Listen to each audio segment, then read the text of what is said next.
Good morning, everyone, and welcome to the Books You Can Sink Your Teeth Into podcast. I am your host, Granite A. Miller, and I would first like to wish everyone a happy Mother's Day this Sunday. So, happy Mother's Day to all. This week, we're going to continue on our interview with Mr. Graham Long. This week, we're going to talk to him about Stolen Charleston, Spoils of War. You can get this book on Amazon, of course, and probably other places. This is a really good book because the city of Charleston, we're going to hear this in the podcast, but it's been through a number of different wars, and really the what he has to say is really fascinating. So without any further ado, let's get started. This is audio, though, isn't it? Is this No, audio? video. That's video. Video. Okay. Audio and video. Okay. Welcome back to the program. We are with author J. Graham Long, and we're going to now talk about his second book called Stolen Charleston, The Spoils of War. And I'll put the picture up, and the link will be below that you can go to Amazon and buy this. This is a really good book, as you can see on the picture, and I'll put one up right now. You can see that we've got all types of unique items here. And, you know, Graham, this is part of what you do for your work, right? Yeah. I've been in the museum business. I've been a museum curator for almost 30 years. And in some way, shape, or form, whether that's administration or collections or that and the other. And this is a product of this was a subject matter that really fascinated me when I was most of my professional career, of those 30 years, 20 of those was spent at the Charleston Museum. And in that work, we would come across a lot of stories about, this was buried to keep it away from the British in 1780, or this was tucked away in 1865 to keep it away from the Federal Army, or this was stolen and returned. And I was hearing all these stories of war looting from both sides.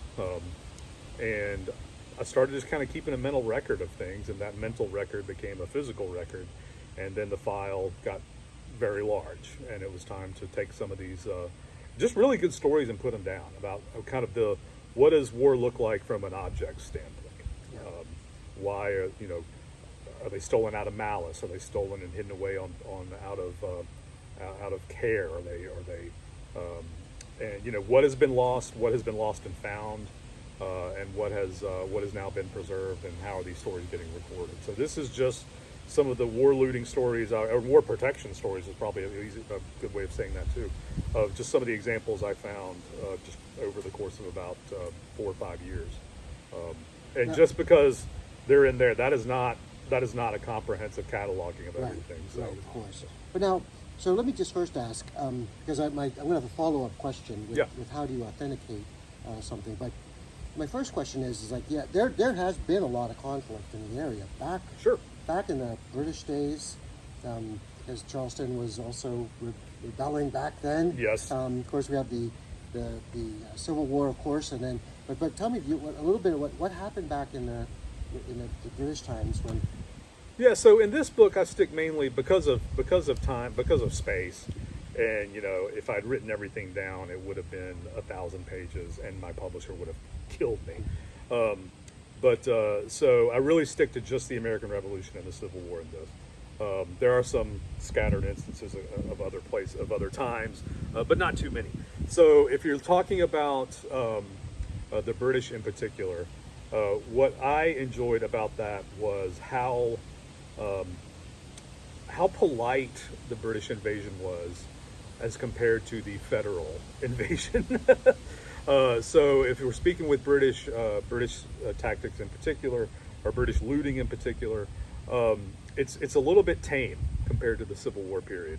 The reason being for that is because it was not necessarily a foreign war for the British military. This was still very much a colony. The Declaration of Independence had been signed, but that, as far as the British was concerned, that's not a binding contract. We're going to fight it out. So they were sort of had somewhat of a mind to protect their fighting on their homeland as far as they were taught and they were concerned. Right. So you get a little bit more tempered irritation. Not to say that there isn't looting going on. There is a lot of it. There are certain cases of loyalists that are burning churches. There are a lot of some silver being confiscated. It is estimated actually that when the British evacuated Charleston in 1782, that they took with them, there was an audit done around the city just on silver. And silver alone, there was somewhere missing or unaccounted for about 350,000 pounds sterling. That probably left with the Brits, left on the ships, and went back there. We still today find Charleston-made 18th century pieces popping up in British auctions, and you have to wonder how it got there. Wow. You don't hear about that. That's just silver. There's other bits and pieces. There's other buried pieces that were buried and excavated, buried and found, or buried and never found. So that kind of leads up to my second question. Like, so a person buries their valuables. Yeah. And 200 years go by, and then you come along and you're excavating and find it. How do you know that this is something of like real value versus like somebody 50 years ago throwing their junk jewelry in a hole? Yeah. So that's where archaeology comes in handy. Well, fortunately, with war type situations like what's in the book, there's only one real instance that in Charleston anyway. There's probably others throughout the country and maybe certainly throughout the world, but where when things were buried, they didn't stay buried very long. Once the war was over, once the troops had moved on, the person who buried that went and brought it back up. So the buried wartime loot didn't stay underground very long. What is not to say it was always like that. We do have instances where things were buried and not found for a solid 80, 90 years until after they were buried. But how do we determine value on things? It really just depends. Anything that's going to be underground for more than 5 or 6 years, it's not going to be.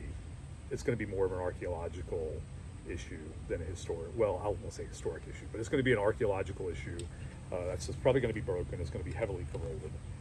So there's not going to be a whole lot of value other than just research and study.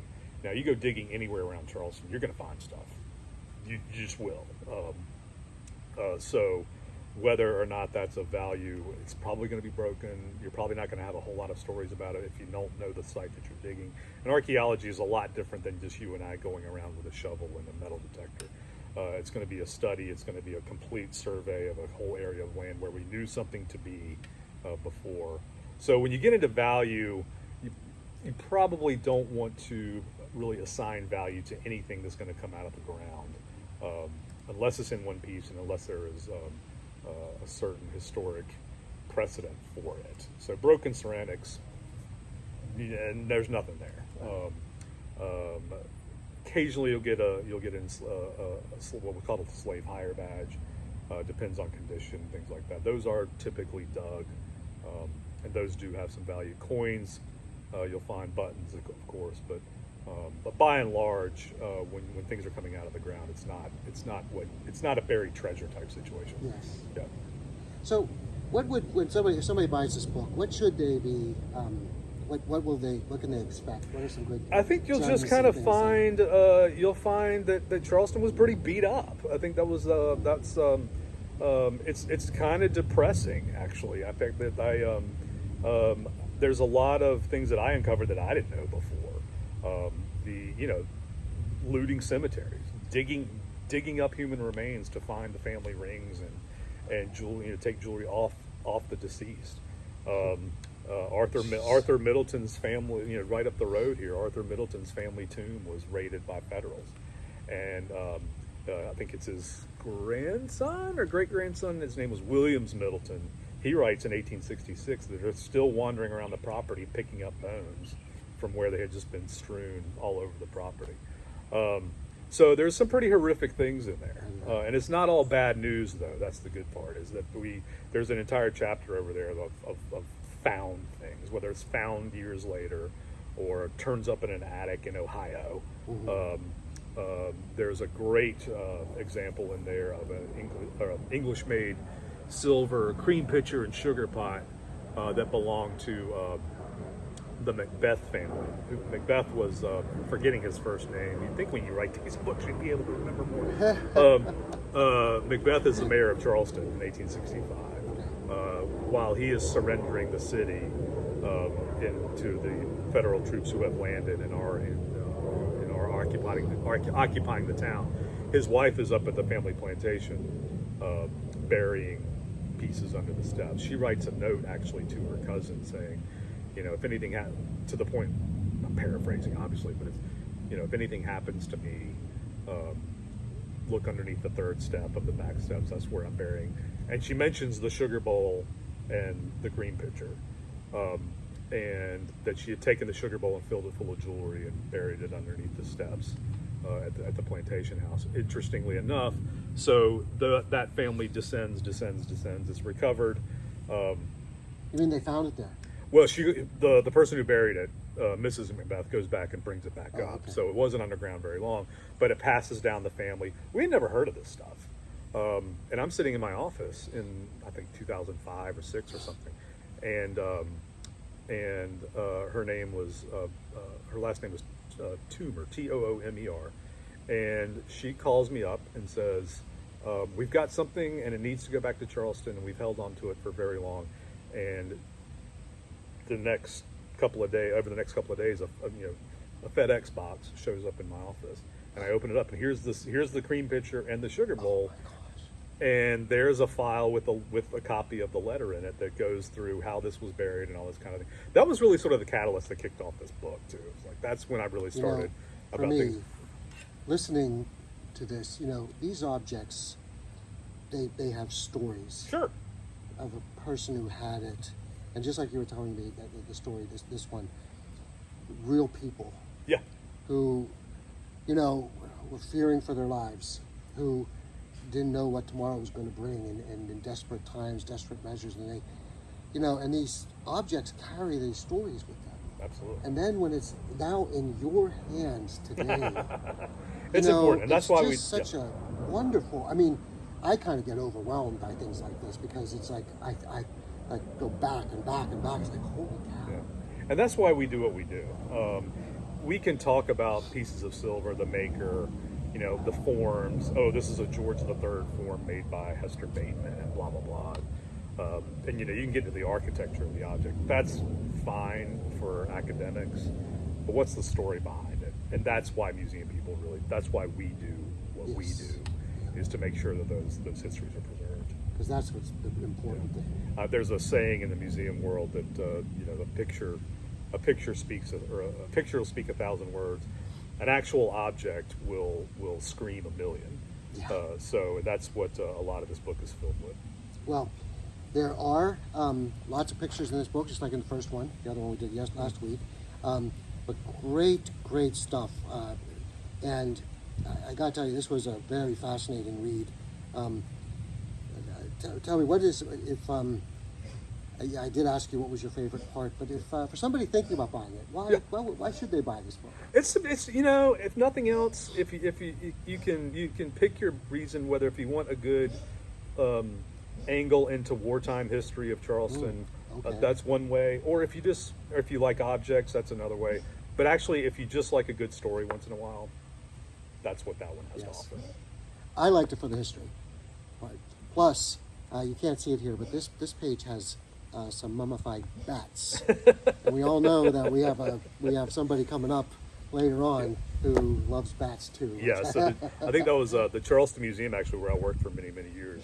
The Charleston Museum was in operation during the Civil War, and all of the collections were crated up and sent to Edgefield. They were supposed to be sent to Columbia, and the curator at the time had a friend in Columbia saying, I don't know that that's the best idea.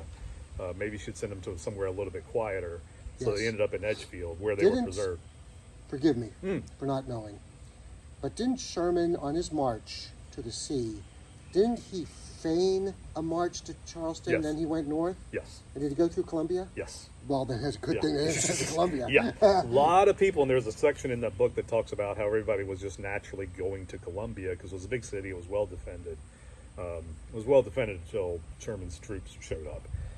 And Sherman gets a lot of, we won't talk about Sherman in Georgia. I think some of those criticisms are justified. But Sherman gets kind of a bad rap in South Carolina. Columbia, for example, everyone blames the fire. Columbia burned in 1865, and everyone blames the fire on the northern troops going through Columbia. That may not be entirely accurate. While they weren't exactly, they weren't exactly the welcome wagon, but or weren't exactly the most polite folks either. There is a lot of Confederate activity that points towards fires getting out of control. And we don't think Columbia was one centralized huge fire. We think it was a bunch of little ones started that eventually ganged or teamed up as one gigantic one. Typically, the truth is not as exciting as the I fiction don't. that you can make up. Yes, and rest assured, I do not place all the blame on the Yankees and the Redcoats. That's not fair. It's not accurate. It's lazy. So there is plenty of examples of Confederates and Patriots doing just as much damage Yes, as the other ones do. absolutely. Yeah. So, well, I thank you very much for spending time Glad to do it. with me and with the viewers here in the podcast. So, thank you. I am looking forward. We're going to do another one.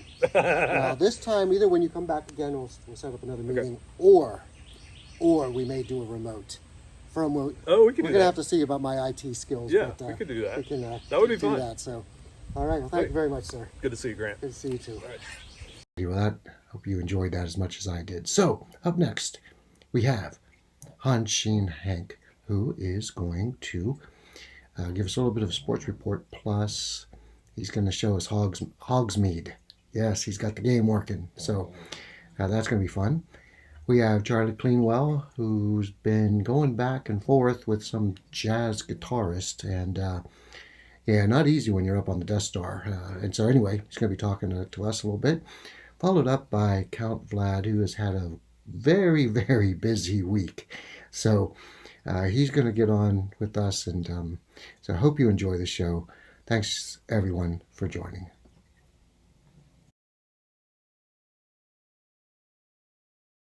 Everybody, Harshen Hank here.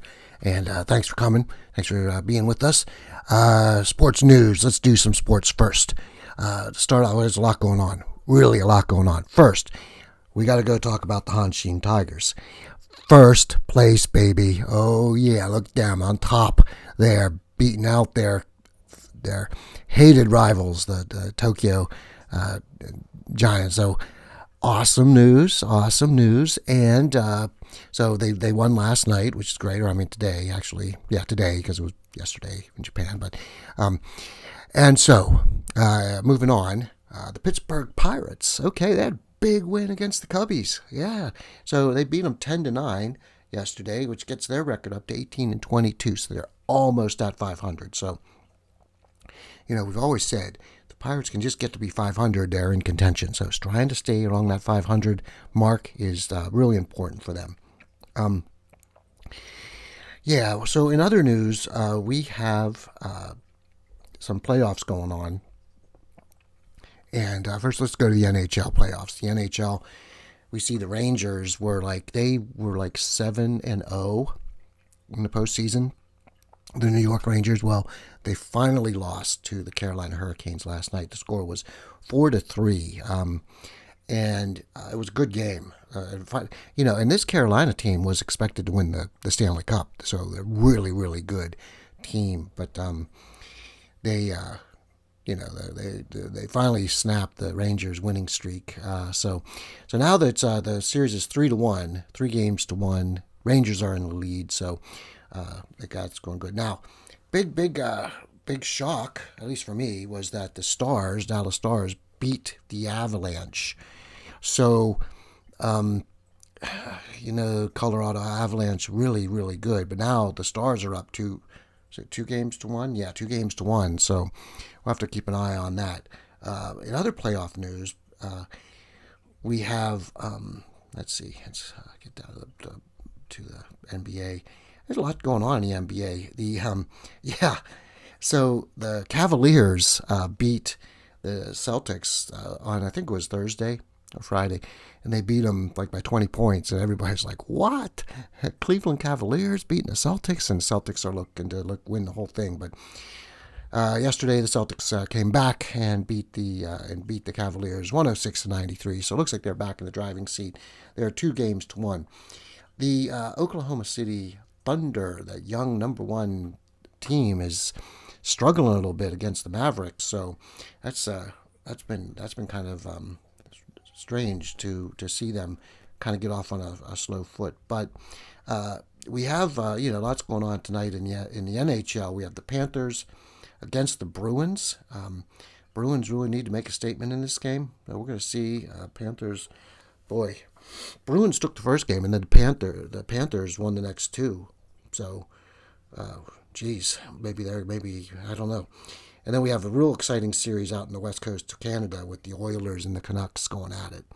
So that's been good. And then just kind of going down the list here, the NBA today, a game that I am looking forward to seeing is the New York Knicks against the Indiana Pacers. So that series is 2-1 in favor of the Knicks. So the Pacers are a good team, though. So we're going to see how they do against the Knicks. And then Denver takes on the Timberwolves later on. So in golf news, I don't know what you guys think, but I was watching the PGA for the past couple weekends, and honestly, it just seems like the PGA has like two good players, Scotty Scheffler and Morikawa. Outside of those two, it's just nobody, right? It's all these basically the minor league guys stepping up and winning, and it's cool to see them, especially their first wins, and everybody gets all emotional, and families come out and hugging and crying and everything. That's cool, right? But you turn on the CW channel and you can watch Live Golf, and that's where all the names are, right? So I don't know. I wish that golf would come together and kind of quit this crazy splitting. I guess the PGA is just being stubborn because they've been top dogs for so long, and now they can't handle it. I guess it is just, but honestly, if they keep going this way, the PGA is going to become a minor league. Unfortunately, I'm sorry to say that, but that's the way it's going. You get one or two defections now, like a Scotty Scheffler leave, they're done. They are done. PGA's done. So hopefully they'll get that. Oh, and Rory McIlroy. That's the other top name. So there's three. Rory, Scotty, and Morikawa. Those are the three. But outside of those guys, like, no real reason to watch, unfortunately. So it's a little bit of soapbox. Now, here's my big news. I am getting better at the game. I'm still struggling with the fighting, but I am going to show you guys Hogsmead. So Hogsmead, we don't really get to see much in the movie. I get to walk to it, and I'm in it. So I'm going to do this in two segments. This one, you're going to actually be in Hogsmead. I'm going to walk around a little bit. I hope the animation isn't as choppy as it seemed after I recorded it. So if it is still choppy, forgive me. I'm going to try to work on the buffers for next week and try to get that to be more smoother. And we'll actually do the walk from Hogswart up to Hogsmead. That was kind of a cool walk. So I think you all like to see that. All right. And next will be the video. So thanks all. Take care. Okay, here we are. We're at Hogsmead. So we're going to walk on in, take a look at what's inside here. There's somebody passing us up. All right, let's go. And this is the town of Hogsmead. So I wanted to just start from the entrance and kind of get a little view of this place. We'll just kind of walk up the street here and kind of check things out.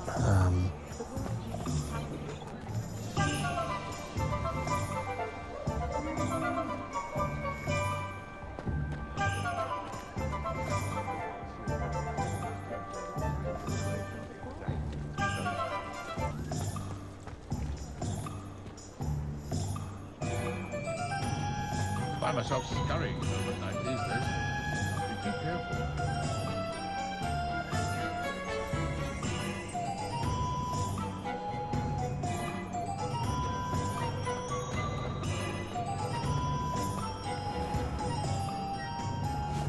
Okay, this looks like a fun store. Let's go in and take a look. Zonko's. Let's take a look what's inside here. Man, this thing pain enough. Wait for the thing to load. Sorry for the choppiness of this. There's probably a way to smooth this out. So I'll put something here inside here. Very neat. Lots of stuff going on.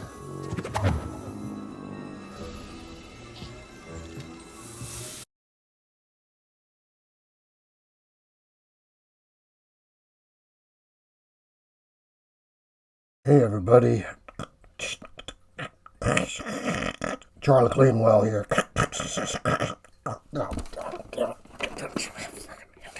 Hate this helmet. Hate it. Hey everybody, Charlie Cleanwell here. Glad you're here.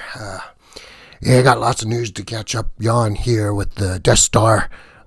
So first and foremost, we've been going through this big drama with the Emperor and losing Baby Yoda. That's right. Well, so the Emperor is beside himself. He's just going around, zapping everybody with his electric blue lightning, wanting his Baby Yoda back. And the thing is that the Mandalorian, this guy here, the whole, that is the way guy, took Baby Yoda and poof, out they're gone. They're gone. So the Emperor's like, Darth, you gotta find him. And Darth's like, Padme, and he's just walking around with all that goofy stuff. So Darth's of no use anymore to anybody. Sorry about that. So the Emperor hired this guy, the Batman guy. And he's asked the Batman to try to hunt down Baby Yoda and the Mandalorian. This is going to be interesting. Yes. So the Batman's up in space. We're going to have to see what goes on with that. So that's the news from the Death Star. I wanted to just kind of get you all up to date with, so this jazz guy, this jazz player, musician guy, he's been giving me a real hard time, telling me the blues are no good and stuff. And so, I just want to sing a song. Okay. Now, there's no way a jazz player can do this because this is blues, right? Blues is a heck of a lot harder than jazz. So I'm going to go ahead and play this little ditty that I came up with. A real quick one. Don't worry, guys. It's just a real quick little song here. And this, again, is just kind of put this myth that jazz is any better, better than blues. Put it to bed because it's not, So here we go. The other day I lay sleeping. I woke from a terrible dream. It was Darth Vader had his arms around me, choking me I couldn't even scream. That's why I clean well alone. Yeah, with nobody else. Did that on purpose. When I clean well alone, prefer to be by myself.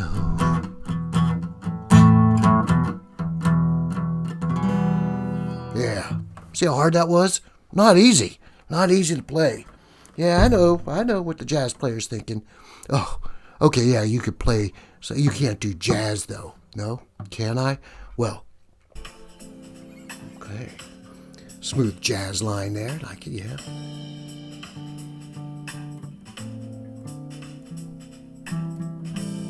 I'll play just a second here. Just kind of get this intro out of the way, and then we'll get jamming. Look at that.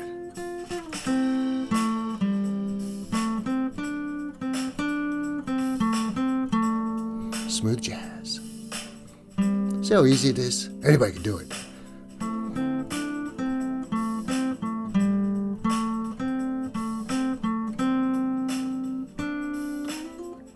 All right, let's do a little. No, well, here's how a blues player does it.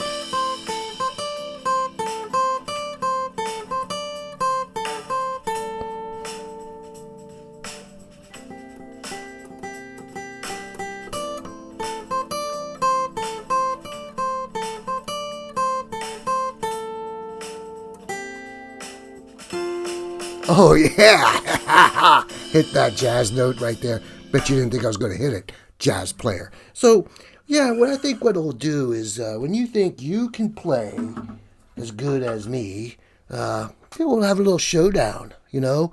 We'll just maybe fly you up here to the DeathStar, and we'll just have a little blues versus jazz competition. So, all right. I hope that worked out. Hope everybody enjoyed that. This is Charlie Cleanwell, signing off.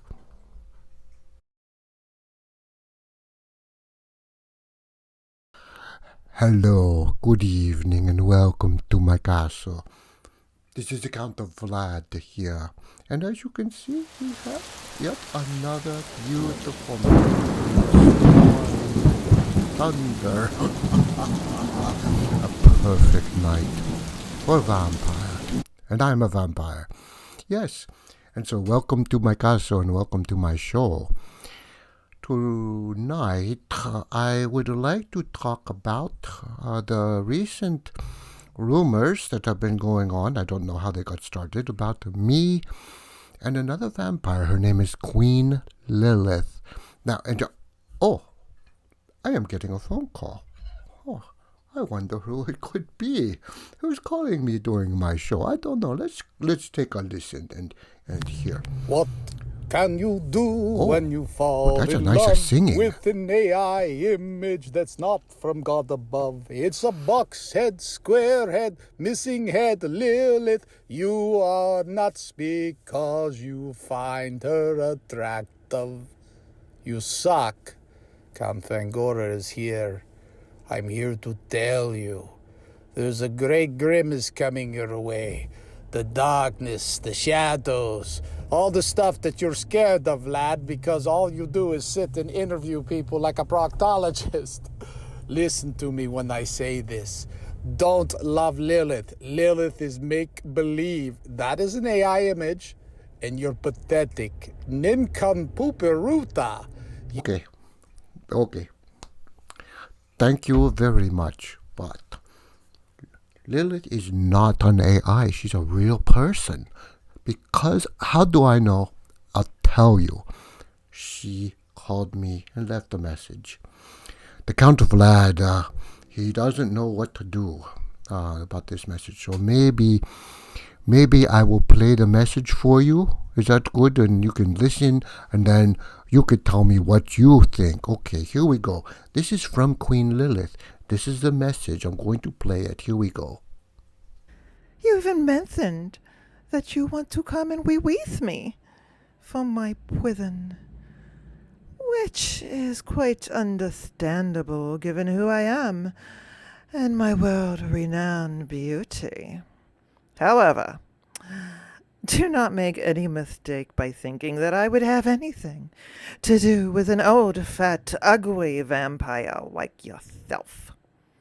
However, if you were to succeed in releasing me, I may allow you to clean the dirt out of my shoes, scrub the toilets, and dispose of the dead bodies.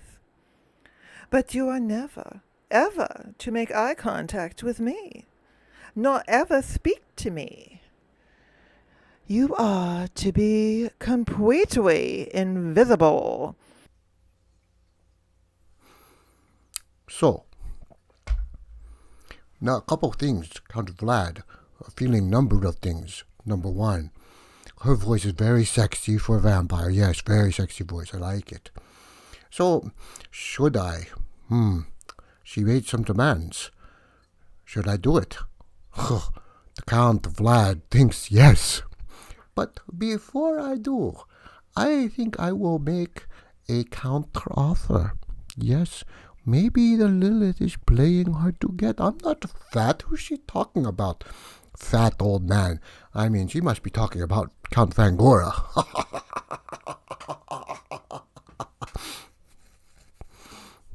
I'm not the one who does the jujitsu, remember? So, I think I will make her a counter offer. Does that sound good? Okay, that's what I will do. I will make her a counter offer. Yes. Okay. So, that's the show. Thank you all for watching. Until next time, adieu.